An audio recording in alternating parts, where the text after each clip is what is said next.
प्यारे बच्चों, विजयनगर साम्राज्य के बारे में थोड़ी सी और जानकारी है। ये हमारा चौथा वीडियो है और तब जाके विजयनगर साम्राज्य के बारे में डिटेल्स कंप्लीट हुआ है। तो आइए देख लेते हैं। सबसे पहले देखिए, विजयनगर साम्राज्य का जो सैन्य विभाग था, सैन्य विभाग को कदाचार कहा जाता था। कदाचार, विजयनगर के सैन्य विभाग को कदाचार कहा जाता था और सेना अधिकारी को दंड नायक या सेनापति कहते थे। दंड नायक या सेनापति कहते थे। रक्त कोडगे, रक्त कोडगे कहा जाता था शहीदों को, जो युद्ध में शहीद हो जाते थे व्यक्ति या सैनिक, उनके परिवारों को दी गई जमीन को रक्त कोडगे कहा जाता था। कुट्टगी, कुट्टगी, कुट्टगी वो जमीन होती थी जो लोग पट्टे पर दे देते थे। कृषि कार्य हेतु किसानों को पट्टे पर दी गई भूमि को कुट्टगी कहा जाता था। कुट्टगी।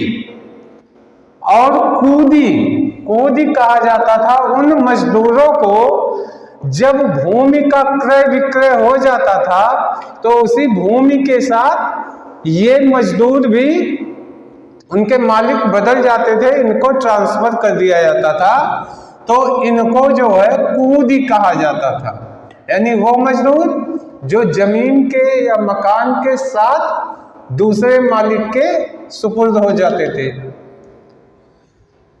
दस्तकार, जो व्यापारी दस्तकारी से संबंधित थे उनको वीर पंजाल कहा जाता था। वीर पंजाल, दस्तकारी का काम करने वाले व्यापारी वीर पंजाल कहलाते थे।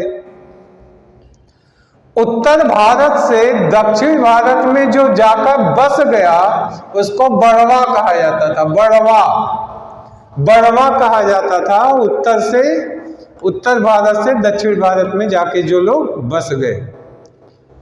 उस समय दास प्रथा उस समय भी प्रचलित थी।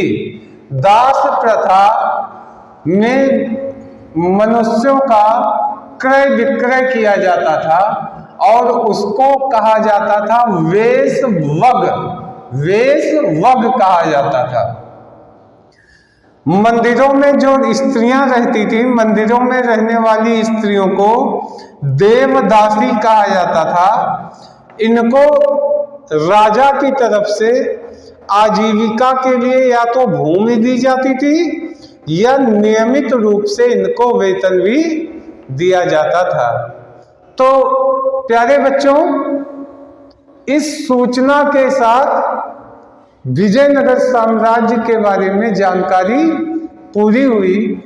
अब हम नेक्स्ट वीडियो में किसी और साम्राज्य के बारे में जानकारी लेके आएंगे। तब तक के लिए धन्यवाद।